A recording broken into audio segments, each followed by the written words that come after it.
చాలా తీయగా ఉంది. ఇక్కడ కూర్చొని చెరుగడ్డ తినడం భలే సరదాగా ఉంది కదా. ఏమైంది రాజు? నేను ఈ చెరుగడ్డ తినలేకపోతున్నాను. నా కుడివైపు పన్ను చాలా నొప్పెడుతోంది. ఒకవేళ నీ పన్ను విరిగిపోయిందా రాజు? లేదు, పన్ను విరిగిపోలేదు. చాలా నొప్పెడుతోంది. సరే, అయితే ఇప్పుడు మనం పళ్ళ డాక్టర్ దగ్గరికి వెళ్దాం. ఏంటి? ఆ పళ్ళ డాక్టర్ దగ్గరకా? ఆయన దగ్గరికి వెళ్ళిన వాళ్ళు పళ్ళు తీసేస్తున్నారని అందరూ చెప్పుకుంటున్నారు. నేను ఆయన దగ్గరికి రాను. నాకు చాలా భయంగా ఉంది. ఒకవేళ ఆ డాక్టర్ గారు నీ పంటి నొప్పికి మందులు ఇచ్చారంటే వెంటనే నీ పంటి నొప్పి పోతుందేమో. అలాగా? అయితే సరే, పదండి వెళ్దాం. కానీ మీరు కూడా నాతో పాటే ఉండాలి.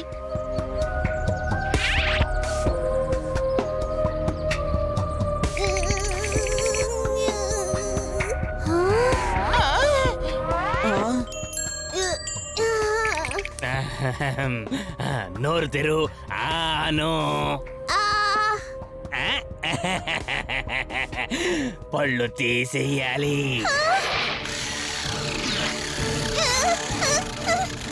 నేనిప్పుడు తీయించుకోను.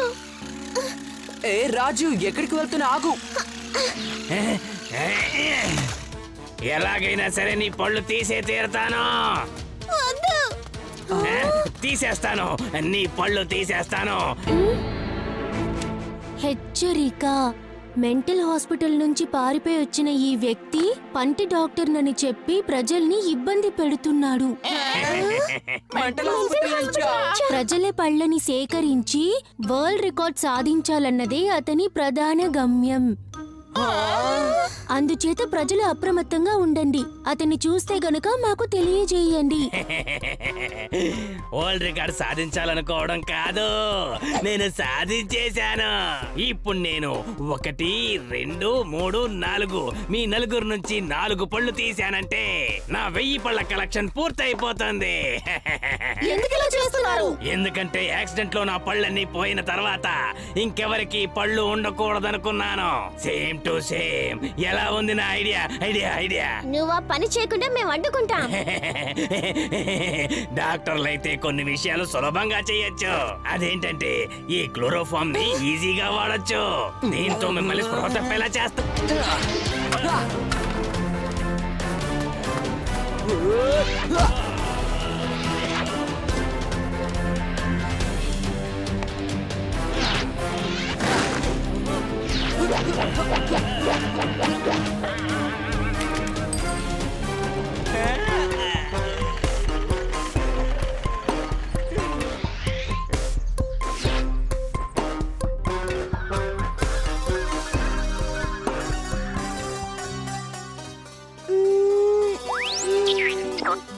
ఇప్పుడు నాకు నొప్పి తెలియడం లేదు. బహుశా నీ పళ్ళల్లో ఏదైనా ఇరుక్కొనుంటుంది, అందుకే నొప్పి తెలియడం లేదు. అవును, సరిగ్గా చెప్పారు. కొన్ని రోజుల పాటు నేను చెరుకుగడ్డ అస్సలు తిన్ను. కానీ ఈ రుచికరమైన లడ్డూలు మాత్రం తింటాను.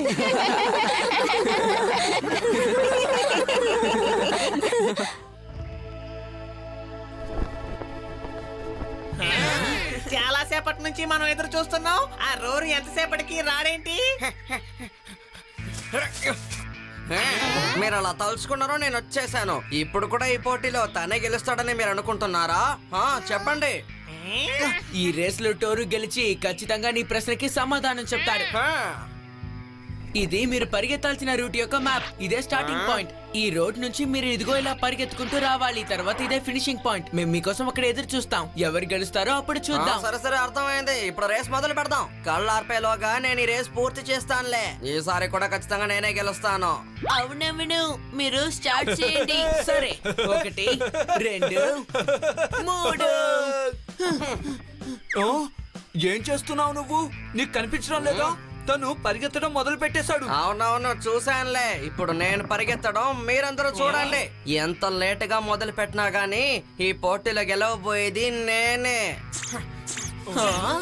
ఈ రోరు ఏం చేస్తున్నాడో అర్థం కావడం లేదు. అతని మీద ఒక కన్ను వేసించాలి. కాలియా, నువ్వు వాళ్ళ వెనకాలే వెళ్తూ ఉండు. జగ్గు, నువ్వు దూరంగా ఉంటే అసలు ఏం జరుగుతుందో చూడు.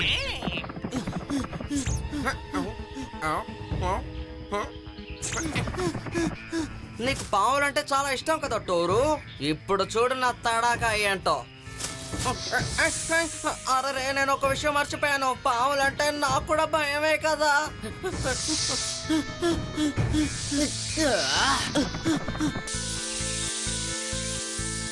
ఇలాగే జరుగుతూ ఉంటే టోరు గెలుస్తాడేమో. ఖచ్చితంగా తను ఈ పోటీలో గెలవకూడదు. వేరేదైనా టెక్నిక్ ఉపయోగించి నేను ఇందులో గెలిచి తీరాలి. నేను ఎలాగో ఫినిషింగ్ పాయింట్ దగ్గరకు వచ్చేసాను. హే నీకు ఇది తెలుసా? భీమ్ కాలియా ఇద్దరు కలిసి లడ్డూలు తింటున్నారు. లడ్డు లడ్డు లడ్డు లడ్డు లడ్డు లడ్డు.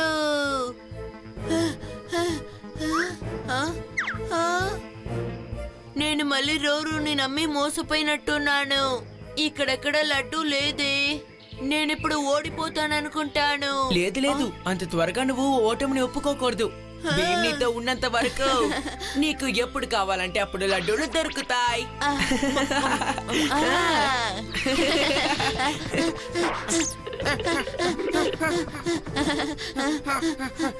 టోరీని ఓడించడానికి నేను చేసిన ప్రయత్నాల వల్ల నేను బాగా అలసిపోయినట్టున్నాను. తను వెళ్ళిన వేగంలోనే తిరిగి వచ్చేసాడు. ఎలా?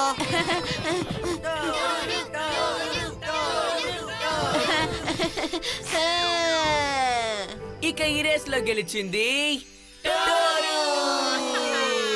నిన్ను గెలవనివ్వకూడదని నేను ఎన్నో ప్రయత్నాలు చేశాను, కానీ నువ్వు ఎలాగో గెలిచేసావు టోరు. నన్ను తలుచుకుంటే అవమానంగా ఉంది. లేదు లేదు రోరు, నువ్వు నన్ను అలా ఎగతాళి చేసి ఉండకపోతే నేను ఇలా ప్రాక్టీస్ చేసి అసలు గెలిచుండేవాడిని కాదు. చాలా థ్యాంక్స్ రోరు.